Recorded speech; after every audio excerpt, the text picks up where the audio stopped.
What happens when the person holding your company together walks away quietly, no threats, no resistance, and lets you realize too late how much you depended on them? This isn't a story about sabotage. It's not even really about revenge. It's about reality catching up with arrogance, and about one man, calm, measured, methodical, who refused to fight for a seat at a table where he no longer belonged. This is the story of Colin Drake. And what happened when Iron Veil Robotics decided his leadership style didn't fit the new image? Spoiler alert, that decision cost them everything. Victoria Lang. Your leadership style is too rigid for our culture. No warning. No private conversation. Just that. In front of every department head during the Monday morning meeting, Colin Drake, 47, stood up, closed his laptop, and nodded. Understood, he said, that's it. You've probably heard phrases like collaborative synergy, disruption, or agile transformation. These are often code for, we want change fast. We don't care what already works. Victoria was a textbook executive brought in for optics, designer suits, bold vocabulary, zero field knowledge. She didn't shake hands with suppliers. She didn't know the difference between components that could delay production by weeks. She didn't need to. At least that's what the investors thought. Colin packed his things in 22 minutes. One box for personal belongings, one box for what he considered his real legacy, binders full of vendor lists, pricing structures, emergency delivery protocols, the invisible architecture behind a $12 million operation. He didn't slam doors. He shook hands on the way out. He meant it. Those were good people. They just didn't know what was coming. 15 years in military logistics. Colin wasn't flashy, but he was strategic. When Iron Veil hired him, they were a mess. A brilliant engineer ran the place, but deliveries were always late, and no major clients wanted to risk their schedules on unreliable parts. Colin hit the road, met every supplier. Some were tiny shops in Ohio. Others were multinational procurement divisions. He built something software can't replicate: trust. The kind of trust where suppliers prioritized his company when shortages hit. That's why when the pandemic rocked global supply chains in 2023, Iron Veil kept running. Because of Colin, modern executives often mistake automation for intelligence. They want vendor portals instead of vendor relationships. They want data dashboards, not dirty boots on the floor. But logistics isn't just software. It's about what happens when the shipment is stuck in a snowstorm and you need someone to drive 5 hours to pick it up. Colin understood that Victoria didn't. On the drive home, Colin didn't call anyone. He drove to an overlook of the Mississippi River and just sat. He looked at the barges moving upstream, fighting the current. That's what operations had felt like for 7 years. Not glamorous, not celebrated, but necessary. "Congratulations on your freedom," he muttered. But he already knew Iron Veil was going to learn the hard way. 3 days later, Thomas Franklin, chief engineer at one of Iron Veil's biggest clients, called. "We're already seeing delays," he said. "Just a lunch, no agenda, at a downtown steakhouse." Thomas leveled with him. "You didn't build a system. Colin, you were the system. Then came the real kicker. Another company's expanding. They need someone like you. And just like that, the seeds of a new beginning were planted. This story might sound cinematic, but it's not rare. Quiet leaders, the ones who hold operations together, are often invisible until they're gone. When companies chase image over infrastructure, they forget. It's not the brand that keeps planes flying or factories running. It's the people who know which screw matters and which delivery can't be late. Colin was one of those people, and Iron Veil. They were about to find out what happens when you fire a foundation. They say when one door closes, another opens. In Colin's case, it wasn't a door. It was a warehouse. Julia Winters, CEO of Wyson Bulwarks, needed someone to fix her broken supply chain, and she'd heard about Colin the moment he left Iron Veil. "We're growing faster than our operations can handle. We don't need vision, we need structure. We need you." Here's a lesson. Most companies forget. A brand can't scale if its backbone is broken. Wyson Bulwarks had solid products, but chaotic delivery schedules, conflicting vendor terms, and no trust from suppliers. What Julia did, right? She hired someone who'd already solved this exact problem. Not with AI, not with flashy dashboards, but with human strategy. Colin didn't start in the boardroom. He started on the floor, talking to warehouse workers, line managers, even janitors. He asked them what was broken, what wasted time, what could save a day. And they told him, visual Colin in rolled-up sleeves, notebook in hand, kneeling beside an old packing line, listening. Narrator, soft respect earns honesty, and honesty builds systems that last. There's a myth in corporate circles that big problems need big thinkers, but most supply chain failures, they start small, broken pallets, unlogged returns, vague invoices. Fix those and you're halfway to excellence. That's what Colin did. He rebuilt from the bottom up, quietly, relentlessly, the same way he always had. 1 week later, his phone rang. Victoria Lang. Colin, we're experiencing some challenges with vendor transitions. Would you consider a short consultation? Paid, of course. He didn't call back. Instead, he blocked the number, not out of pettiness, out of principle. By Thursday, she was showing up at his new workplace, red-faced, urgent, pleading for just 5 minutes.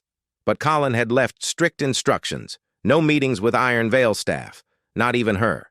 It wasn't revenge, it was boundaries. Inside Iron Veil, things were unraveling.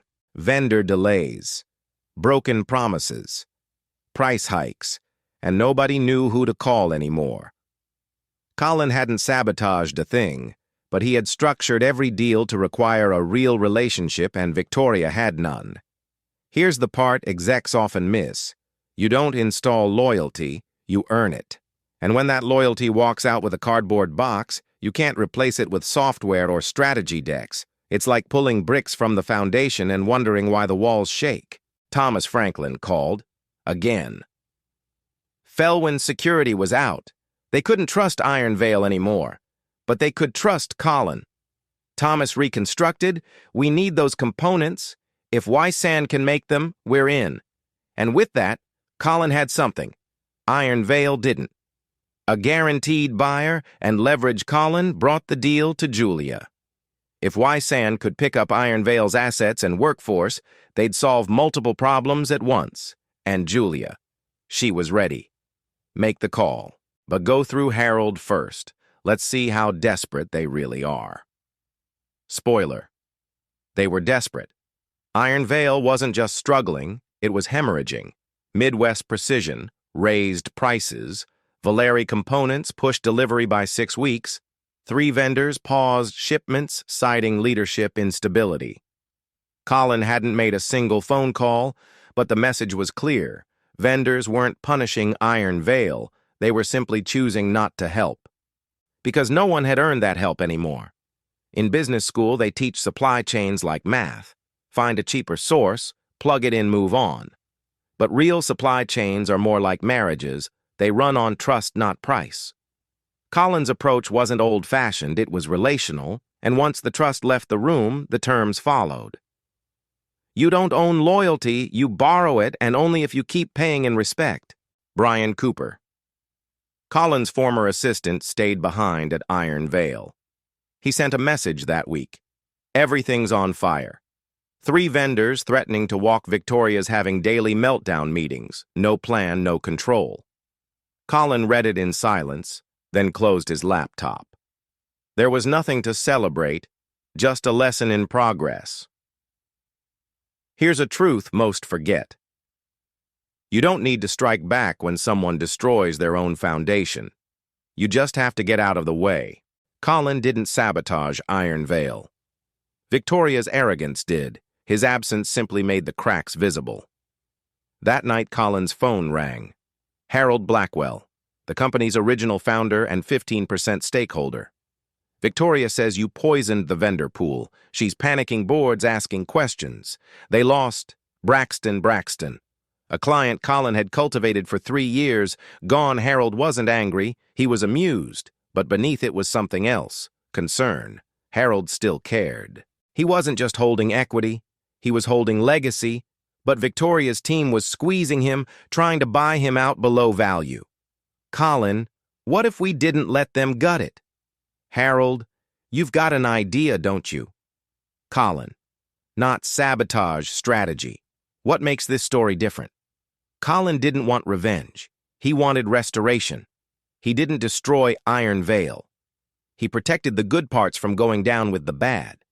That's the difference between petty and powerful. Iron Veil's legal department sent a formal letter accusing Colin of violating non-solicitation clauses, of interfering with vendors, of orchestrating the collapse. He hadn't not a single contract touched. He forwarded it to Julia's legal team. Their reply, no merit, no evidence, no concern. Then came the quietest twist, Eleanor Hayes. Iron Veil's finance chief messaged him. Just can we talk? They met at a coffee shop. Eleanor, exhausted. They're blaming you for everything, but you didn't fail. You were fired because you were the only one who would have stood in the way. And that was it. Victoria wasn't just blind, she was a pawn, a hit woman for investors who wanted quick returns and didn't care how they got them. Eleanor showed him the spreadsheet. 20% margin target, 12% savings to be squeezed from supplier terms. A plan to move production to Mexico, 200 jobs to vanish. This wasn't about leadership style, it was about compliance. Colin wasn't let go because he failed. He was let go because he wouldn't have let them fail. That night, Colin wrote the most important email of his career. Not to Victoria, not to Iron Veil, to Julia Winters. It wasn't a revenge pitch. It was a business case. Iron Veil's infrastructure, client base, and IP are still valuable. What they lack is operational trust. We can acquire that value, save 200 jobs, and turn it profitable within 12 months. Julia read it twice. Then she picked up the phone. Let's explore it, she said. Business isn't won in boardrooms. It's won in the quiet hours, in spreadsheets no one else sees, in knowing when to move before others even know you're in the game. This wasn't a takeover. It was a rescue mission. From a man who once kept the place breathing and now had a chance to make it thrive. To avoid tipping their hand, they sent in someone Victoria couldn't suspect, Harold Blackwell. He met with Iron Veil's investors, offered to connect them with a private group interested in distressed assets. Investor reconstructed. We're listening. You've got 2 weeks. They didn't ask who. They didn't care. They just wanted out before the next quarter's numbers came in. Meanwhile, Iron Veil's house of cards was folding fast. Clients bailed. Production lines idled. Vendors refused to renegotiate under new management. By now, Victoria was holding it together with spreadsheets and spin, but the cracks were visible from space. Brian's message, 40% capacity emergency layoffs, staff morale at 0. This is imploding. Colin didn't need to lift a finger. This wasn't sabotage, it was structural consequence. You can't pull the soul out of a company and expect the bones to hold. At Wyson, Colin was already preparing new inventory controls, upgraded vendor protocols, even a new production line that could take over Iron Veil's largest contract if needed. He wasn't just playing defense, he was preparing a launch pad. Julia, you think we can really absorb them, Colin? We won't absorb them, we'll rewire them properly this time. Then came Thomas Franklin again. This time with a contract Felwyn Security would move all orders to Wysan. If Colin's team could meet demand, that wasn't just business. That was validation and leverage. The best revenge isn't loud. It's not dramatic. It's building something so good. The people who discarded you have to watch you win and know they can't stop it. Julia moved fast.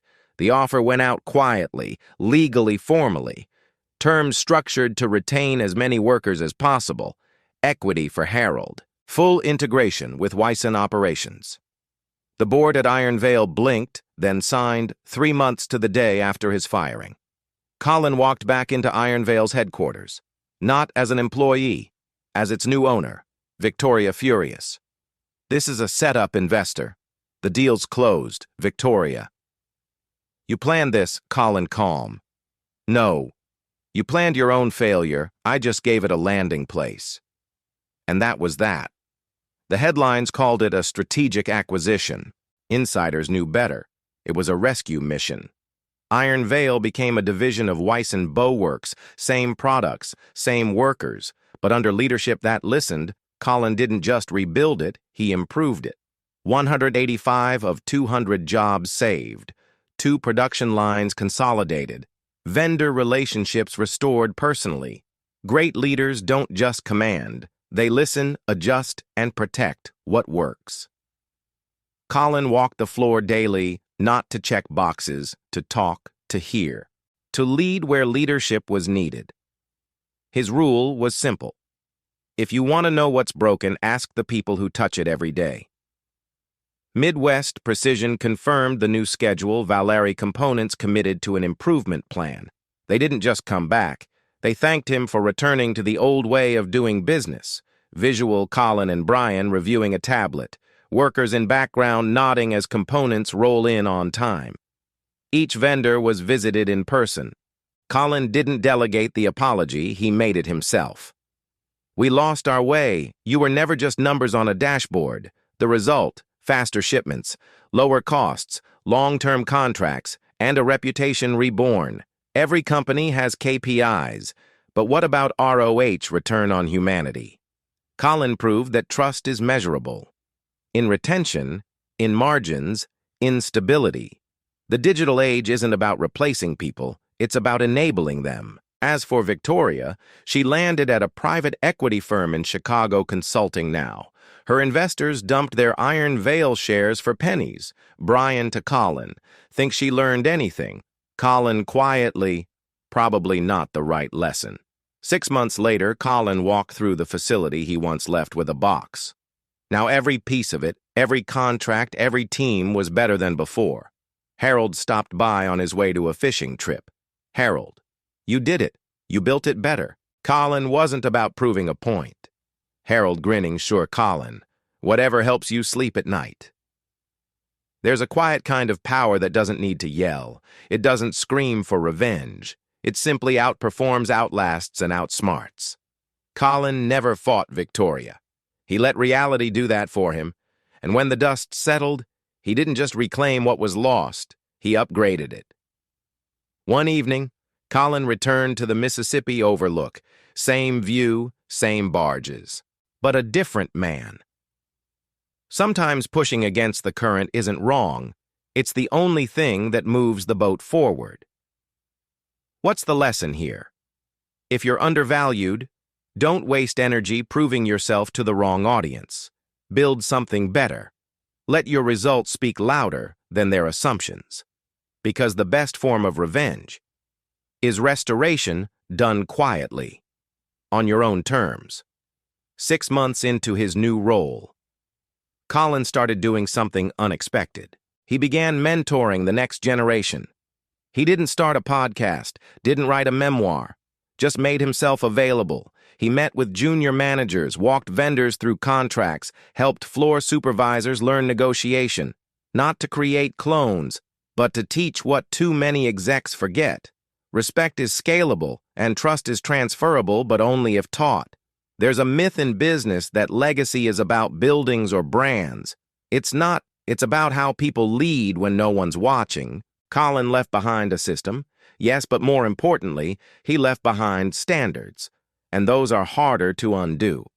In the 1980s, Toyota revolutionized manufacturing with a deceptively simple idea.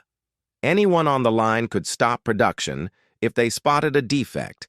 That kind of power shared at every level led to unmatched quality.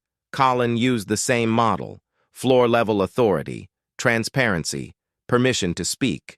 It works. It always works. You just have to trust people to care. Take Nucor Steel. They thrived during economic downturns while competitors folded. Why? Because their frontline workers had decision-making power. When you let people solve problems instead of escalate them, you cut bureaucracy, you grow faster, and you earn loyalty. One afternoon, a new manager at Wysan pulled Colin aside. How do I know if I'm doing it right? Colin smiled. If you're still asking that question, you probably are. Humility is a compass. The best leaders aren't the loudest in the room. They're the ones who ask more than they answer. Colin's philosophy wasn't revolutionary, it was restorative. Lead by listening. Decide slowly. Invest in people like assets that appreciate. That kind of leadership doesn't trend on LinkedIn, but it works everywhere. Remember Southwest Airlines? They turned baggage handlers into decision makers, and for 2 decades they had the highest employee retention rate in the airline industry. Not because they paid more, but because they respected more. Colin wasn't unique. He just understood what too many forget. Loyalty is earned daily. 1 year after the acquisition, Wyson Iron Veil hit $4 million in revenue, margins up, turnover down, and every vendor contract personally renewed. Colin didn't chase scale, he chased stability, and that in turn created strength. Sometimes the smartest play is the quiet one. Colin never argued with Victoria. He never fought the board. He never defended his numbers. He just let time make his case, and time is undefeated. So what can we learn from Colin? Don't measure your worth by how loudly you're heard. Focus on being irreplaceable, not visible. And if they can't see your value, build it elsewhere. People will notice, and some of them will follow, not out of loyalty to you, but to the standards you represent. That's leadership. That's legacy. A year later, Colin stood in his new office. Same man, different view. The facility buzzed below him, efficient, steady human on the shelf behind him, a single cardboard box. Not out of sentiment, but as a reminder. What's built on trust stays standing. What's built on arrogance crumbles at the first storm. We talk a lot about disruption these days. Startups that shout, leaders who tweet louder than they work. But disruption without depth is just noise. Colin's story teaches us something simpler. Quiet leaders might not change the world overnight, but they stop it from falling apart. Let's compare. Theranos had vision, style, swagger, attention. But what did it lack? Process verification, integrity. Elizabeth Holmes led with charisma, and people followed her right off a cliff. Colin led with systems, and people followed him to safety. Or look at WeWork, billions in valuation, a cult of personality, but no working business model. Leadership isn't about buzz, it's about stability when no one's looking. At the end of the day, the leader who lasts is the one whose team thrives after they leave. Colin built systems that didn't depend on him. That's the truest test of leadership. Let's pause here and ask you, have you ever worked under someone like Victoria? Or followed a Colin quiet, dependable, undervalued until too late? Were you ever that person? Tell us in the comments, because these aren't just stories. They're real, and you've lived through versions of them too. Takeaway 1. Don't chase. Status builds substance. Visibility. Fade systems endure. Invest in being needed, not noticed. Takeaway 2. Know when to walk away.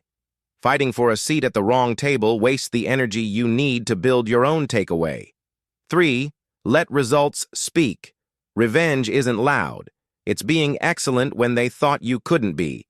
Years from now, few will remember Victoria Lang's name or the version of Iron Veil she tried to remake. But the people who worked in those factories, the vendors who got their invoices paid on time, the clients who saw parts show up early, not late, they'll remember one thing, that someone cared enough to lead quietly, to protect what worked, to fix what didn't, and to leave the whole thing better than he found it. You don't need to be loud to lead. You don't need to fight to win. You don't need to burn bridges to prove a point. Sometimes all you need is to walk away, and then build something they'll never forget.